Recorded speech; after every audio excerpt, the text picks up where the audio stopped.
What's up, guys? Welcome with me, John, today here at FarmAfric, and I'm so excited to share this update video with you guys, which is actually my follow-up video from my last post. If you haven't watched that video, please check the comment section below and the description below. You are going to see a link to watch my last week video. It is actually a follow-up of this. 1 week ago exactly, I made a video of which I shared with you our success result update of our batch of 2,167 birds. As you can see, we have them on three segments right here. I divided them into three different segments for best managerial practices, which I'm going to be sharing with you on this video. I shared with you our process of transferring them from our broiler up right here and then sending them down. And I received a lot of comments on that video telling me about how my spacing was too much, guys, for the birds. And I even received one comment that said there's no way on earth that the birds are going to perform positively because the commenter was a little concerned with their too much of density, too much spacing of the birds. But I have a shocking news for you today, guys. Looking at this pen right here, section A as I call it, you will see that the birds are already looking choked up. That is because they have grown, they have changed in height, shape and weight, guys. They have performed and increased drastically awesome, and I'm so excited about their success and their outcome performance, which is just absolutely amazing. So what we did to provide them with best managerial practices of stocking density, space, and also to eradicate disease and reduce disease spread, we divided the 2,000 birds into three groups. This group I'm standing on right now is 700. The other part right there is 700, and the last one here is a 700 plus or a little below, making it a total of 2,100. And if you take out mortality, guys, we should be having like 2,100 plus here, which is just absolutely awesome. Now, excitedly, on this batch, we haven't had up to 3% mortality. Now, I will share with you what the spacing or the stocking density which we provided for them, how it has helped us to achieve so much more results on this batch. You can see how healthy they are. They should be at around 21, 22 days. And it is this same batch that I told you gives us, we had so much failure electricity wise, and we are still trying to catch up. But looking at them at day 21, they aren't looking bad. You can see they are slowly catching up. I'm also excited about their uniformity and also their performance, which is just absolutely awesome, guys.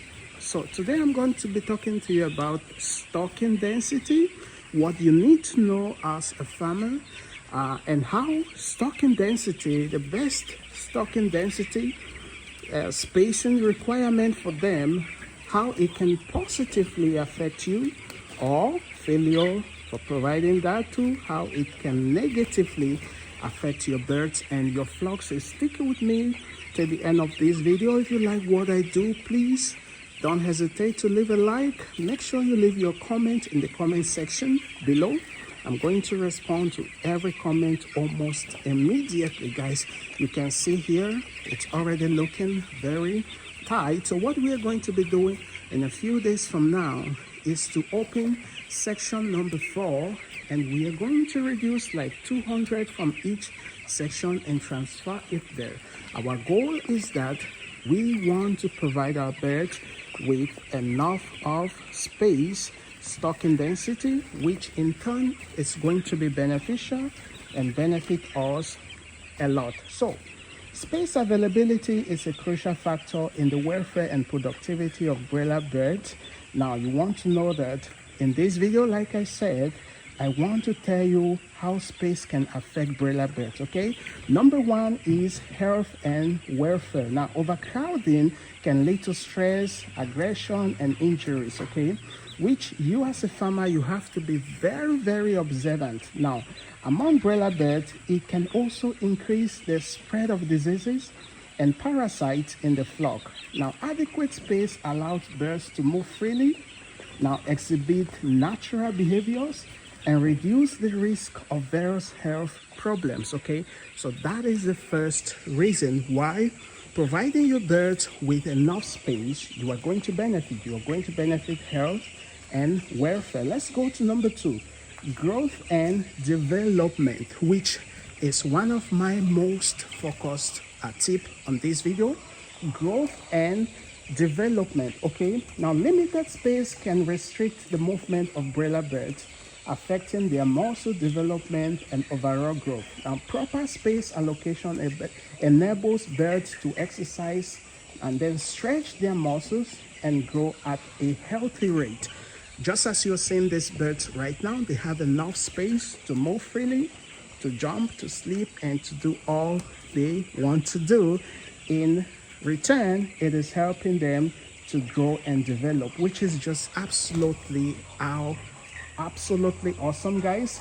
Tip number three, or point number three, is feed and water access, okay? Now, let us see how providing your birds with adequate spacing, how it can also affect their growth. We will be talking about feed and water access. Now, in crowded conditions, some birds may be prevented from accessing feed and water adequately, leading to uneven growth and competition within the flock, okay? That will be taking me to talking about flock uniformity. Now, looking at this bird just now, you can see that normally this feeder is made to accommodate more than 30 birds. But you can see, because we provided them with enough space and stocking, you can see that each bird has free access to a feeder. We even went on to provide additional feeders right here, just to make sure that each bird is accommodated on a feeder, okay? So what that does is leading to, if you fail to manage that, is going to lead to uneven growth and competition within flock. Now, sufficient space ensures that all birds can access food and water easily, right? Just as you see them right here, all birds can access feed and water easily, promoting uniformity or promoting uniform growth and development, which is just absolutely mind-blowing. And that is what we are achieving on this batch right here, which you are seeing. You can see that the space for them is just adequate, providing each bird easy access to a feeder or a drinker, which is just awesome, guys. Let us talk about point number four, air quality. Now, overcrowding can result in poor air quality, right? Due to high levels of ammonia and dust accumulation. Now, adequate space allows for better ventilation and air circulation, reducing the risk of respiratory issues and improving overall bird health. Now, that point is very crucial and very important, okay? So I'm going to take it again, because one aspect and one very dangerous issue with growing broilers is when they get respiratory issues, and that respiratory issues is as a result of overcrowd, okay? Now, that was point number four, air quality. Overcrowding can result in poor air quality due to high level of ammonia and dust accumulation. Now, adequate space allows for better ventilation and air circulation, reducing the risk of respiratory issues and providing overall bird health. Now, looking at these birds right here, you won't tell me that they are overcrowded. They are evenly spaced, right? Now, on this batch, I haven't experienced any issues of respiratory difficulties, which is just absolutely awesome. And we keep on achieving these success results because we know what we are doing, guys. So this channel is dedicated to bring to you these educational tips You want to make sure you join the family, make sure you subscribe, turn all bell notification on so you will be the first to be notified anytime I upload a new video. Let's go to point number 5, okay? We will talk about behavioral problems, okay? Behavioral problems.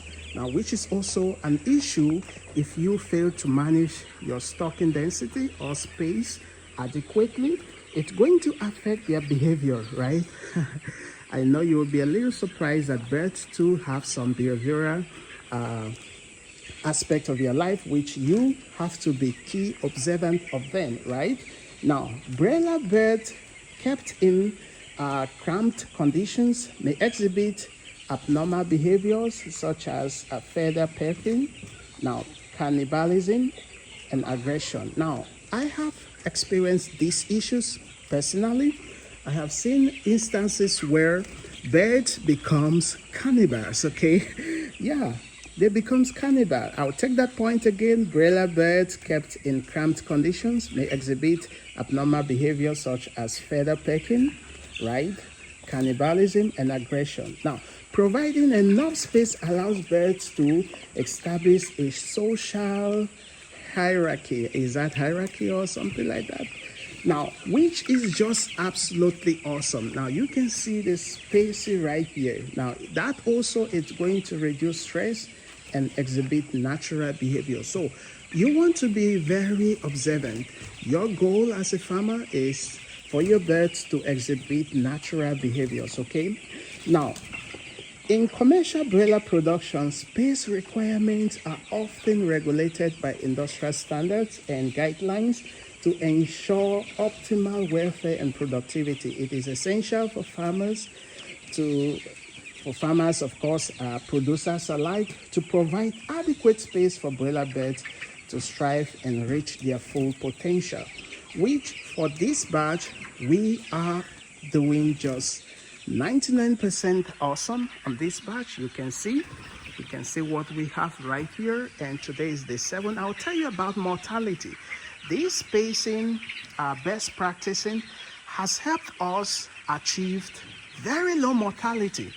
Guys, if compared to my previous batches, guys, this batch is one of the best, okay? Now, the reason also is that we started their treatment from day 1.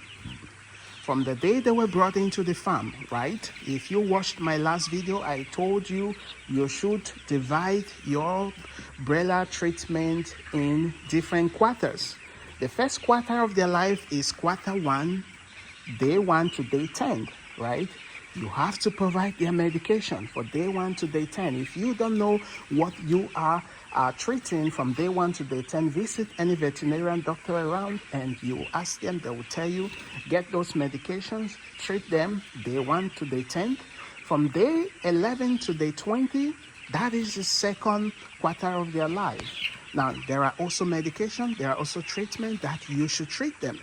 Now, what you are simply doing is, at the earlier stage of their life, what you are doing is prevention, not even treatment, because prevention is better than cure, right?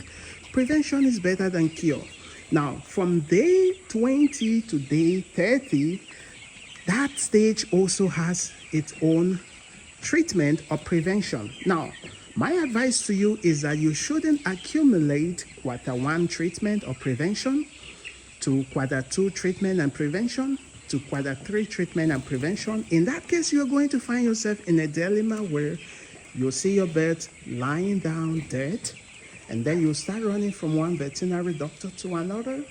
You will spend a lot of medication, and the sad news is you will not properly get them cured, because once a broiler bird is infected of something like cough, you can't totally eradicate that from the bird, okay? You can only reduce it, but you can't 100% cure the bird. So that is why, for me, my advice to you is prevention is better than cure. If you do that, you're going to achieve almost zero mortality. You're going to achieve uniformity. Your birds are going to be healthy. When I walk towards them, you will see them jumping and running. That is because they are healthy. You are going to achieve healthy flocks, guys. You are going to achieve birds of the same size and shape. Of course, that was uniformity, like I said.